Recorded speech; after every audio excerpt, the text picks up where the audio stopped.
बिस्मिल्लाहिर्रहमानिर्रहीम। अस्सलाम वालेकुम नाजरीन, मैं हूं Umar Farooq and you are watching current affairs with Umar Farooq. नाजरीन, आज दो प्रेस कॉन्फ्रेंसेस हुई हैं। एक, राना सनाउल्लाह साहब ने पीटीआई को बहुत ज़्यादा धमकियां लगाई हैं, और दूसरा इमरान खान साहब की एक बड़ी धुआंधार प्रेस कॉन्फ्रेंस हुई है। और इसके साथ साथ इलेक्शन रिजल्ट, जैसे कि आपको मालूम है, मैं आपको बड़ा फिगर बताऊंगा कि इस दफ़ा किस जमात ने कितने % वोट लिए हैं। तो सबसे पहले हम बात करेंगे राना सनाउल्लाह साहब की प्रेस कॉन्फ्रेंस की।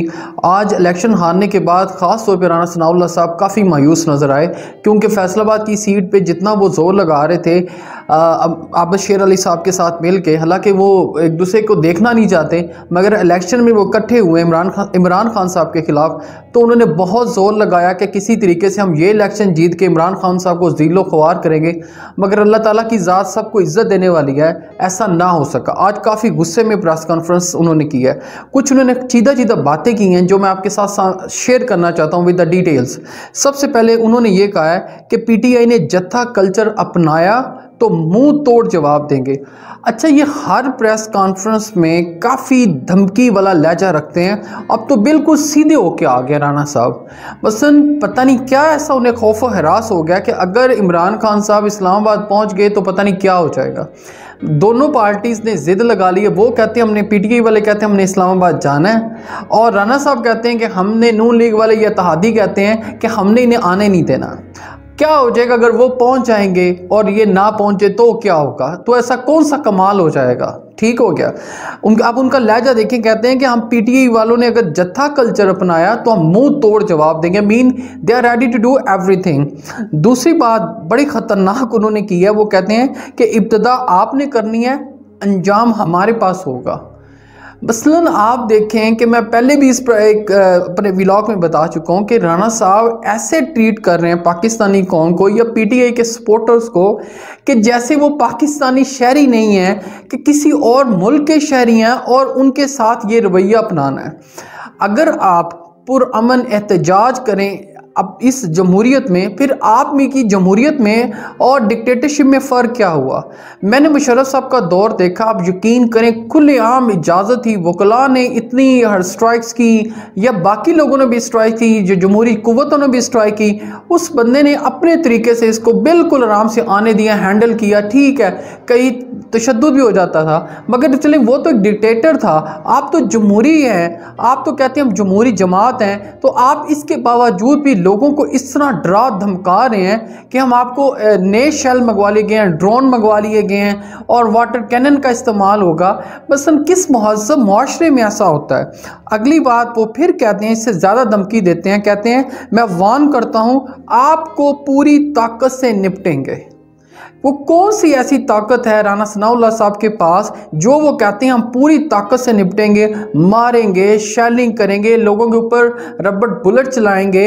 ये क्या ऐसा करना चाह रहे हैं कि जिससे राना सनाउल्लाह साहब की नून लीग या इत्तेहादी वाह वाह करें, सिर्फ इसलिए कि आपने बंदों को खूब मारा, डंडे लगाए, पीटीआई वालों को सबक सिखाया? ये आपने बहुत अच्छा किया, ये आपने बड़ा कमाल किया है। राना साहब को मेरा ख्याल याद नहीं है कि मॉडल टाउन का वाकया कि वो किस तरीके से मिस हैंडल हुआ तो कौम के लिए एक सानिया बन गया। वो आज तक PMLN के गले में पड़ा हुआ है, उससे भी इन्होंने सबक नहीं सीखा और मज़ीद किसी वाक़े की तलाश में हैं। उसके बाद वो कहते हैं हमें कोई बहाम नहीं कि हमने आपके साथ कैसा सलूक करना है। एक एक लाइन आप सुनते जाएं और इनका तर्ज अमल देखें, इनका जमहूरी तर्ज अमल देखें, ये किस तरह की राना साहब बात फरमा रहे हैं। हालांकि बड़े सियासी हैं, बड़ी सियासी बसीरत रखते हैं, बड़े पुराने सियासतदान हैं, इसके बावजूद भी इतना एग्रेशन मेरी समझ से बाला तर होता जा रहा है। उसके बाद ये कहते हमने जत्था कल्चर बना के इस्लामाबाद की तरफ चढ़ाई नहीं की। बहुत अच्छी बात है, जब आप लोग आ रहे थे उसकी डिटेल मैं बताता हूँ। और एक और बात कहते हैं कि अगर आपने ऐसा किया तो 8 से 10 महीने के बाद हम भी ऐसा करेंगे। नाज़रीन, आपको याद होगा कि इमरान खान साहब के टर्नोवर में पहले साल ही मौलाना साहब जो कि क्लेम करते थे कि मैं 10 लाख बंदे लेके आऊँगा, वो बेचारे लाख भी शायद इकट्ठा ना कर पाए हों। इतने दिन गुजर जाने के बावजूद भी उनके साथ धोखा किया बाकी सियासी जमातों ने और उनको पूरा सपोर्ट ना कर सके और उन्हें बेचारों को खाली हाथ जाना पड़ा। और उस वक्त कोई एक शेल का गोला नहीं फायर हुआ, किसी एक बंदे की पकड़ दकड़ नहीं हुई, रास्ते खुले थे, किसी को कोई पाबंदी नहीं थी। उल्टा उन्होंने फैसिलिटेट करने की कोशिश की कि आप आए यहाँ पर बैठ जाएं, कोई बात नहीं। ये जितने दिन भी बैठे रहे उन्होंने इनको कुछ नहीं कहा। बारिश होती रही, लोग बेचारे ज़ीलो ख्वार होते रहे, मगर इमरान खान की गवर्नमेंट थी, उन्होंने कुछ नहीं कहा। उसके बाद बिलावल साहब भी पहुंच गए, फिर इन्होंने एक ट्राई किया, फिर उसके बाद इन्होंने महंगाई मार्च किया। किसी एक सिंगल बंदे को नहीं पकड़ा गया, किसी को एक छड़ी नहीं पड़ी पुलिस की तरफ से या किसी और लॉ इन्फोर्समेंट एजेंसीज की तरफ से, लोगों के घरों में फलांगा नहीं गया। बस ये सारे तर्ज अमल मेरा ख्याल है पीटीआई ने नहीं किए जो कि इन्होंने किए हैं। मैं हैरान हूँ कि जमहूरी कहते हैं अपने हो गए, जमहूरी जमात है, और उसके बरक्स इनके काम देखें कि किस तरह स्टेट वे धमकियाँ लगा रहे हैं आवाम को। बहरहाल ये तो आने वाला वक्त बताएगा, या इमरान खान साहब पहुंच जाते हैं या राणा साहब उन्हें आने नहीं देते। ये तो आप देखते हैं कि किसकी इज्जत में इजाफा होता है, ये तो आप अल्लाह ही जानता है। बहरहाल अगले टॉपिक की तरफ आता हूँ नाज़रीन। जैसे कि आपको मालूम है कि अभी बाई इलेक्शन हुआ, उस बाई इलेक्शन में कौमी और सूबाई की सीटें मिला के 11 सीटें थी, जिसमें कमोबेश पीटीआई ने 8 जीत ली। 9वीं सीट पे वो कहते हैं कि हमारे साथ धांधली, जो अब्दुल हकीम बलोच साहब मलीर से लड़ रहे थे इलेक्शन, उन्होंने कहा कि हम इसके ऊपर कोर्ट में जाएंगे या री इलेक्शन करवाया जाए। बहरहाल एनी हाउ 8 सीटें कंफर्म जीते, 2 सीटें पीपल्स पार्टी जीती और एक सूबाई की सीट जो कि शेखुपुरा शरकपुर का इलाका है, वहाँ से एक नून लीग की सीट जो कि तकरीबन 3-3.5 हज़ार के मार्जिन से वो जीते हैं, बस एक सीट जीती है। आप देखें पंजाब नून लीग का गढ़ है और खानेवाल से लेकर बावल नगर इनकी अपनी सीटें थी जो कि उन्होंने रिज़ाइन किए थे और वो लोग वहाँ से पीटीआई के प्लेटफॉर्म से जीत गए। नून लीग करीब से करीब नहीं पहुँची। अब टोटल टर्नओवर इलेक्शन कमीशन के मुताबिक तकरीबन 30% था। उस 30% में आप देखें कि 19% मर्द थे और 10.75% ख़वातीन की थी। ये तकरीबन टोटल ये टर्नओवर था। अब मैं आपको जमात वाइज बताता हूँ कि किस पॉलिटिकल पार्टी ने कितने परसेंट वोट लिया। अब इसमें पीटीआई ने 49% वोट लिया। सबसे ज़्यादा जो वोट पड़े हैं वो 49% इन्हें पड़े पीटीआई को। अब पीएमएलएन पाकिस्तान की सबसे बड़ी जमात जो कि क्लेम करते हैं जमहूरी जमात है, उन्होंने 13.6% वोट लिए। 13.6%। आप देखें नून लीग पंजाब में रूल करती हुई है, अब इनका हाल देख लें। उसके बाद पीपीपी जो कि कहते हैं हमने 2 सीटें जीती हैं, बहरहाल मुबारकबाद उन्हें। ये जो शहर बानो वाली सीट है मूसा गिलानी साहब जीते हैं, तो ये बहुत अच्छी इन्होंने वैसे विन की है। पीपीपी ने वोट लिए हैं 12.9%, एएनपी 8.9% और जेयूआई फजलुर रहमान जिन्होंने सबसे ज़्यादा शोर डाला हुआ था जाली हुकूमत का, जाली पार्लियामेंट का, माशाल्लाह से 6.1% वोट लिए हैं और टीएलपी ने 3.9%। अकेले पीटीआई ने जो परसेंटेज लिए वो 49%। अब इन 13 जमाती इत्तेहाद ने टोटल अगर इनका टर्नओवर मिलाएं तो ये 45.3% बनता है। मसलन आप देखें कि उस एक जमात के बराबर भी इनका वोट बैंक नहीं रहा और ये ख़त्म हो गया। आप देखें कि ये पूरा 49% भी सारे जमातें मिलकर ना ले सकी जो कि पीटीआई की जमात ले सकी। इसके बाद इमरान खान साहब की ये जो विन हुआ इलेक्शन, ये इंटरनेशनल मीडिया पे भी चला है। इंटरनेशनल मीडिया पे इंडिया, हालांकि हमारा बड़े नाकदीन में से, उन्होंने भी इमरान खान की इस कैंपेन को लॉन्च किया कि वो ये कहा है कि इमरान खान साहब फिर से इलेक्शन जीत गए, वो एक दोबारा एक पावर में आने की कोशिश करें। इसी तरह दुनिया के मुख्तलिफ इंग्लिश मीडिया से जो कि मैं देख रहा था, मीडिया पे ये भी खबर चलती रही इमरान खान साहब के विन की कि ये बाई इलेक्शन हुए हैं और उसमें पीटीआई दोबारा अपने आप को ग्रूम कर रही है और वो विन कर रही है। ये बहुत बड़ी बात है कि दुनिया का मीडिया इसे एक दफ़ा फिर कवरेज दे रहा है। उसके बाद इमरान खान साहब फरमा रहे थे अपनी प्रेस कॉन्फ्रेंस में, मैं डिटेल में भी बताता हूँ, वो कहते हैं कि इन्होंने वो हल्के, ये आपको पता भी होगा कि इन्होंने वो हल्के चूज़ किए 8 हल्के कि जिसमें उन्हें लगता था कि यहाँ पर पीटीआई या बाकी जमातें बहुत 1000-1500 के मार्जिन से पिछली दफ़ा आ रही थी। हम ऐसे करते हैं, हम यहाँ पर बाई इलेक्शन करवाते हैं, हम जीतते हैं और हमारी जो पार्लियामेंट में जो कम सीटें, 2 सीटों से हम लोग तकरीबन वज़ीर आज़म बने हुए हैं, तो हमारी थोड़ी सी स्ट्रेंथ बढ़ जाएगी। तो इसलिए इन्होंने यहाँ पर इलेक्शन करवाए, मगर अनफॉर्चुनेटली पहले से ज़्यादा वोट पीटीआई को पड़ा। हालांकि ये 13 जमाती इत्तेहाद था और सबसे सरप्राइजिंग रिजल्ट जो मुझे लग रहा था वो था जो फ़रक हबीब साहब ने अपनी सीट खाली की और आबा शेर अली साहब और इमरान खान साहब के दरमियान मुकाबला हुआ तो काफ़ी अच्छे मार्जिन से इमरान खान साहब तकरीबन 99,000 वोट लिया उन्होंने, 99,000 वोट लिया, 20-25 हज़ार की लीड से वो जीते हैं आबा शेर अली साहब से, वो हार गए वहाँ से। तो ये सबसे बड़ा इनके लिए सेटबैक था। अगर वो सीट जीते तो situation would have very differently. तो उन्होंने कहा ये बहुत कम मार्जिन वाली, असल लास्ट टाइम 1000 का मार्जिन था, 1000 वोटों का, जो फ़रक हबीब साहब का और आबा शेर अली साहब का था। तो ये बहुत कम मार्जिन से इन्होंने सीट जीती। इसी तरह जो केपी में सीटें थी वो बहुत थोड़े थोड़े मार्जिन से इन्होंने जीती थी। अब मगर इस दफ़ा वोट ज़्यादा पड़ गया, बहुत ज़्यादा वोट पड़ गया, जिस जो हैरानगी वाली बात है कि 13 जमातें मिलकर ना ले सकी। उसके बाद इमरान खान साहब फरमाते हैं कि इत्तेहादी जमात जो है वो देश से इलेक्शन करवाने के चक्करों में थी ताकि उनका एक मोमेंटम बन जाए, मगर अनफॉर्चुनेटली उनका मोमेंटम ना बन सका। ये बात सच है। इन्होंने कहा पहले का सैलाब आ गया, हालांकि इन इलाकों में सैलाब नहीं था, चलो अखलाकी तौर पे इन्होंने इलेक्शन को पोस्टपोन कर दिया। फिर ये कहते थे हमारे पास पुलिस नहीं है, हमारे पास मशीनरी नहीं है, सरकारी मशीनरी या वसाइल नहीं है, मगर इलेक्शन कमीशन ने स्टैंड लिया। उन्होंने कहा नहीं, इलेक्शन होंगे तो 16 अक्टूबर को ही होंगे। फिर इनके पास इंतजाम कैसे हो गए? क्योंकि ये मोमेंटम देख रहे थे कि महंगाई की वजह से लोग हमारे बहुत खिलाफ हैं, ये इलेक्शन जितना पोस्टपोन हो जाए बेहतर है, मगर वो पोस्टपोन मजीद ना हो पाया और ये इलेक्शन हो गया, मोमेंटम ना बन सका। अब आते इमरान खान साहब की प्रेस कॉन्फ्रेंस के ऊपर, जो कि बड़ी धुआंधार उन्होंने प्रेस कॉन्फ्रेंस की है और उन्होंने क्या क्या बातें की मैं आपके साथ शेयर करता हूं। सबसे पहले खान साहब ने कहा कि ये इलेक्शन एक रेफरेंडम था। बात ठीक करें, अगर वो 7 में से 6 सीटों पर भी अब तक जीत चुके हैं और 2 सीटें उन्होंने सूबाई से जीती हैं, तो वो कहते हैं कि ये अवाम की तरफ से एक रेफरेंडम था।